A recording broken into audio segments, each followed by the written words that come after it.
Hello दोस्तों, मैं नितेश शर्मा और आप सभी लोगों का स्वागत करता हूं अपने इस कोचिंग सेंटर माँ सरस्वती कोचिंग सेंटर में। और आज हम लोग पढ़ेंगे गॉस की प्रमेय। गॉस की प्रमेय होती क्या है, गॉस की प्रमेय कहाँ पर लगती है, आज हम लोग ये जानेंगे।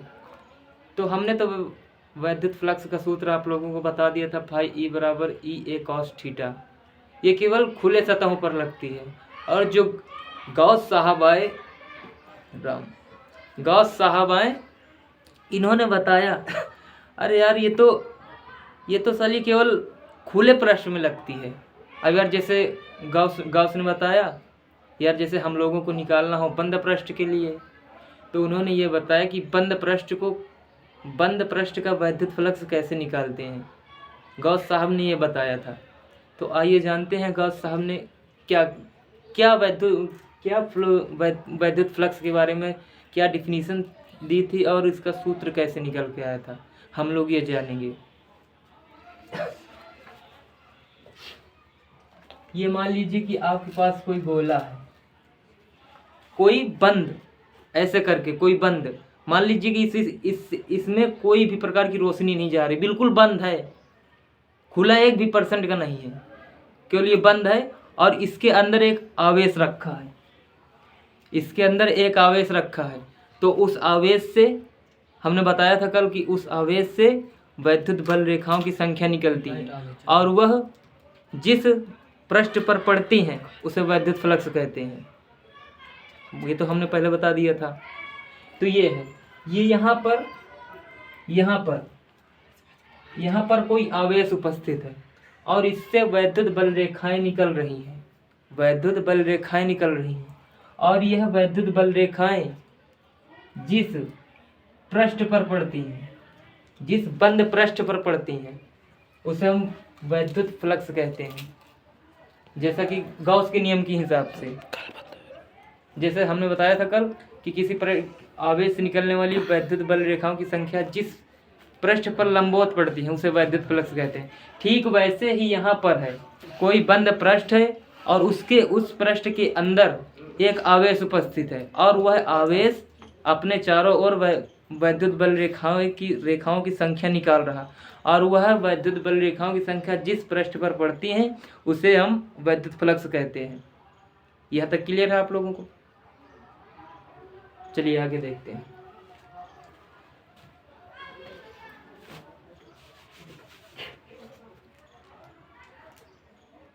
तो इसके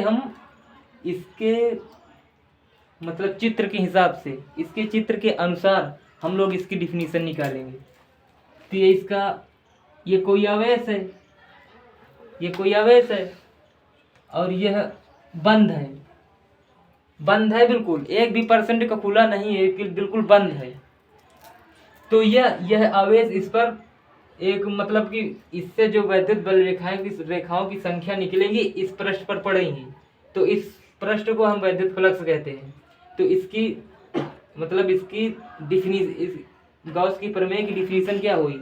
किसी बंद पृष्ठ से परिबद्ध, ये बंद है, ये जो है, ये गोला जो है ये बंद है, और इससे जो परिबद्ध है मतलब जो जुड़ा है, जिस पर पड़ रही है, परिबद्ध का मतलब जुड़ा हुआ, या पड़ रही है या पड़ चुकी है, परिबद्ध का मतलब ये होता है। तो आवेश किसी पृष्ठ से परिबद्ध चुंबकीय फ्लक्स का मान, तो चुंबकीय फ्लक्स को हम फाई ई से प्रदर्शित करते हैं।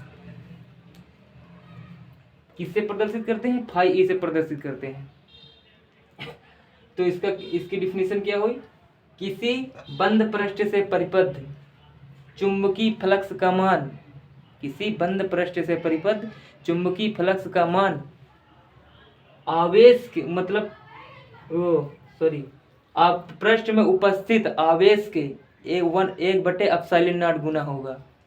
मान लीजिए यह आवेश है, किसी बंद पृष्ठ से परिबद्ध है, किसी बंद पृष्ठ से परिबद्ध है, यह आवेश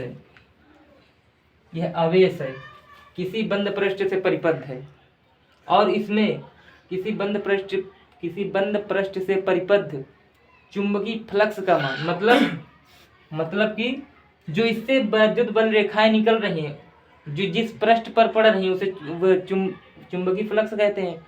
और जहां पर जिस पर वैद्युत फ्लक्स कहते हैं, वहां चले गए। इससे जो निकल रही वैद्युत बल रेखाएं इस पर पड़ती हैं, तो इस फ्लक्स का मान पृष्ठ में उपस्थित आवेश के 1/ε0 गुना होगा। 1/ε0 गुना होगा। तो इसका गुणा कर दीजिएगा।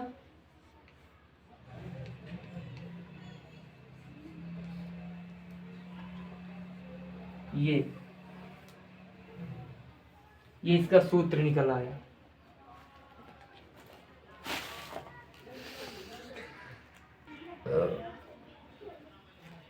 जैसा कि हम सूत्र निकाले गॉस की प्रमेय का, तो अब इसी सूत्र के हिसाब से इसकी डिफिनीशन बना लेंगे। इस सूत्र के हिसाब से इसकी डिफिनीशन बना लेंगे।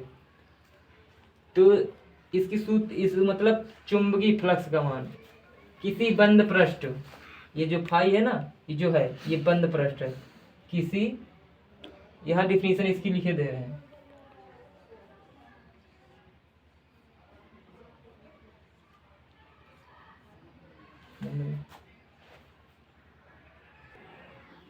ये देखो इसका जो गॉस की प्रमेय का जो डिफिनीशन है, ये गॉस की प्रमेय की डिफिनीशन ये है, किसी पृष्ठ से परिबद्ध वैद्युत फ्लक्स का मान आवेश के मान के 1/ε0 गुना होगा। जैसे कि किसी पृष्ठ से परिबद्ध चुंबकीय फ्लक्स, इसे हम चुंबकीय फ्लक्स, इसे हम वैद्युतीय फ्लक्स कहते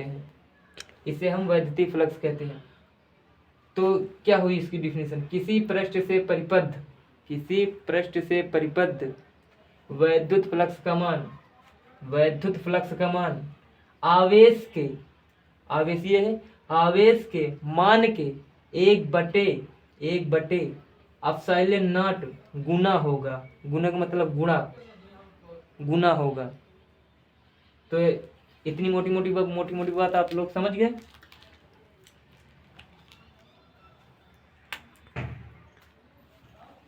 अगर आप लोगों को वीडियो अच्छी लगी हो तो लाइक करें, सब्सक्राइब करें एंड शेयर करें, ताकि अधिक से अधिक लोग देख सकें।